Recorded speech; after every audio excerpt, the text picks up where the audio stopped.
Hi everyone, it's me Giovanni, and today is about Five Nights at Freddy's again. Yay! Now, if you haven't seen my last video,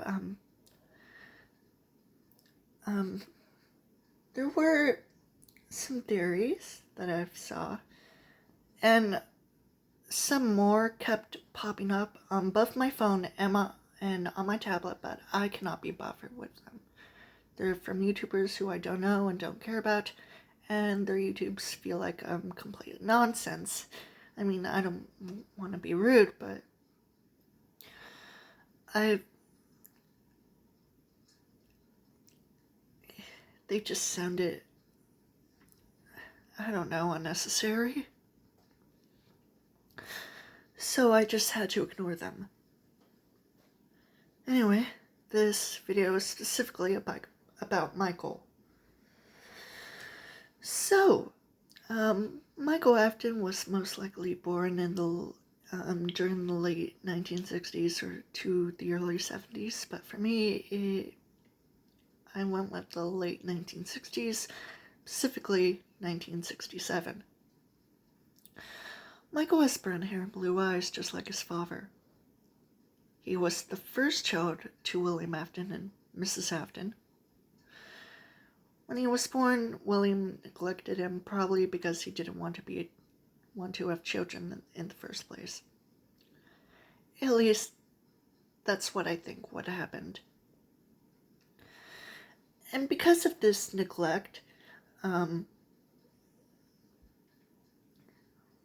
Michael bullied his younger brother, especially since his younger brother was scared of the animatronics due to what I would probably assume were the rumors spreading around town due to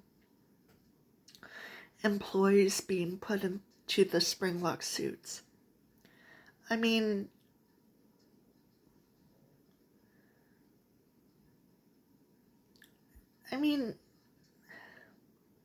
children have wild imagination, and what they saw would be misunderstood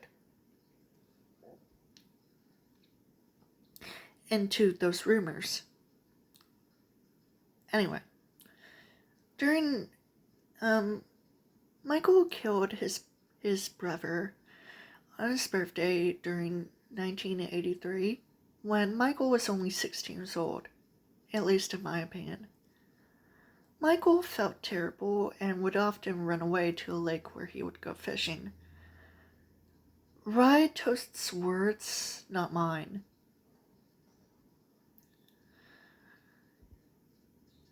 In Midnight Motors, William comes home to find Michael's bedroom window broken and that Michael has ran away. William says he will be sorry when he gets back. Now, a few people assume that William saying this might assume that he puts Michael in the FNAF 4 bedroom underground bunker thing as punishment. But a simple and normal explanation would be that when Michael gets home, William just continues to abuse him. I mean, come on. William would never experiment on his own children, and I mean it. I mean, William is already a neglectful and abusive person. He would just abuse Michael, regardless. Anyway.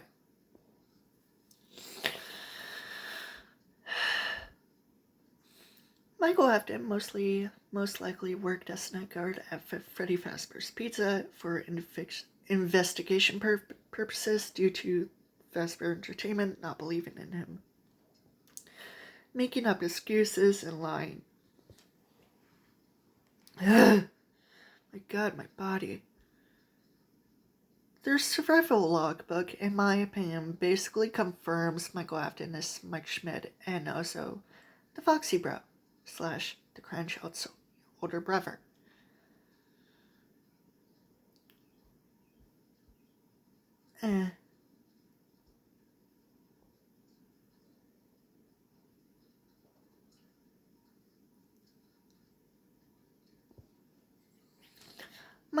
Michael most likely had nightmares about the FNAF 4 bedroom, mostly due to in sister location. Michael's organs are scooped, and Ennard takes over his body. And remnant was injected into Michael's body, and due to the remnant, Michael did not die. But also, due to the remnant having memories of certain children who were in the experiments, Michael ended up having nightmares about said experiments. So, take that what you will. Michael Afton is not Fritz Smith, and most likely wouldn't work at Freddy Fazbear's Pizza because his father told him to. Most likely wouldn't work at Freddy Fazbear's Pizza because his father told him to. Michael Afton would most likely be an adult during that time, having control on his own life away from his father. I mean, come on. These are normal things that happen to people. People who become adults have control on their own life. Can you please? Before the events of FNAF 2, Michael meets Mary Schmidt. And yes, I'm going with this. And they quickly fall in love. Michael and Mary get married in 1988, and Michael changes his name to Mike Schmidt, mostly to get away from his father, obviously. And later in 1989 and 1990, Mary gives birth to two girls, Gonzalo and Marilyn. Michael Afton has a habit of chewing gum. He wanted to get the basket of money instead of the exotic butters and wanted to go on a tropical vacation. Michael's favorite animatronic is Foxy the Pirate Fox. When Michael bullies his younger brother, he's wearing a gray sleeveless t-shirt and blue shorts. Some people thought he was also wearing a tank top, but come on, it's a sleeveless t-shirt.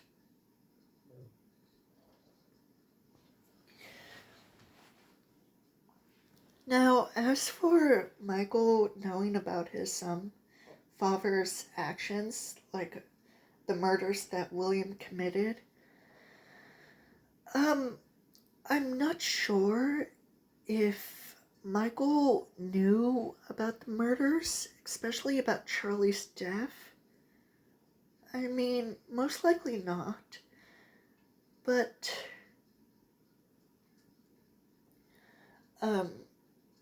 maybe he might, later on in life.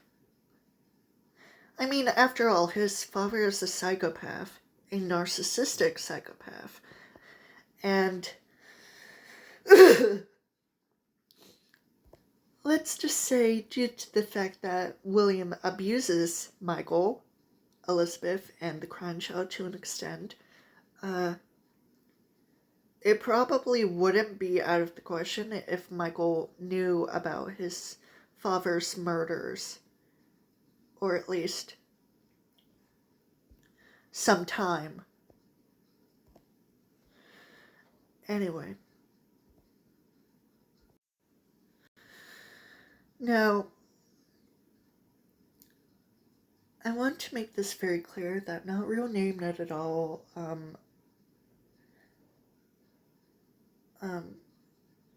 said that William Afton is a narcissist, and I completely agree with that, especially how his family is portrayed due to the narcissistic family unit. The scapegoat child, the golden child, and the forgotten lost child. And those are the actual terms for those types of children in narcissistic families.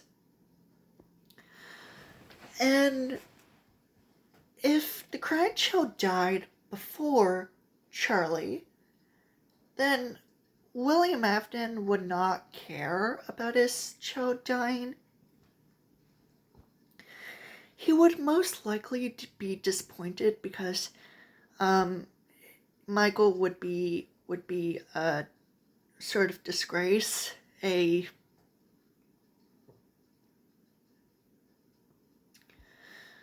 um,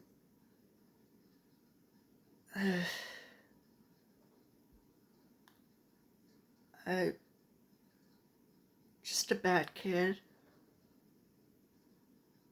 And the crying child would obviously be broken. But as for the I'll put you back together again, um, that line, it's still debated, but I'm pretty sure it has nothing to do with the fact that he would like put the crying child back together, literally. It's more of a metaphor or an expression of um, how the crying child is metaphorically broken. And that, I mean, Willie mostly kills Charlie due to his jealousy towards Henry and paranoia, but also William was drunk due to him most likely being a failure of trying to compete with Henry, trying to be like Henry. At least that's how I would picture it. I mean, like I said, William Afton is a narcissistic psycho, so he wouldn't care about his children. He would be disappointed that his family is absolutely broken beyond repair, and that he would try to put them back together as not a gesture of compassion or grief, but more as his own narcissistic, twisted beliefs.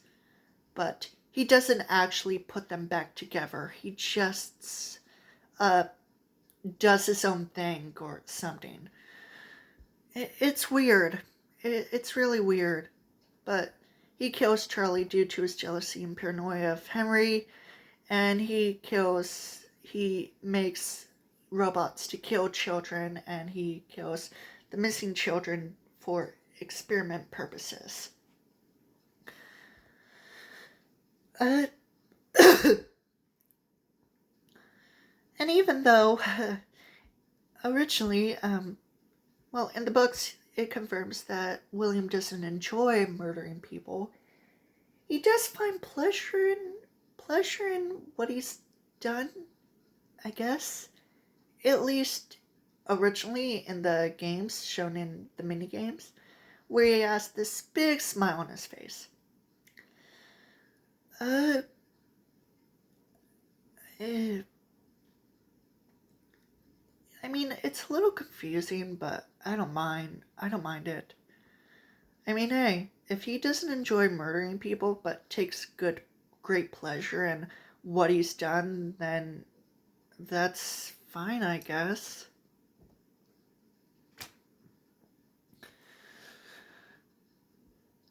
We don't know anything about William's childhood, but most likely he was probably bullied at school, abused by his parents, or he was just born crazy. Who knows?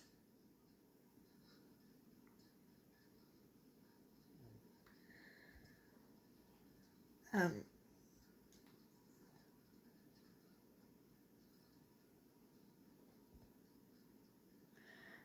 anyway, this video will also be mentioning the Pirate Boy because I just love his work, his FNAF VHS some videos, and his artwork seen on his posts. They're really good. Okay, bye.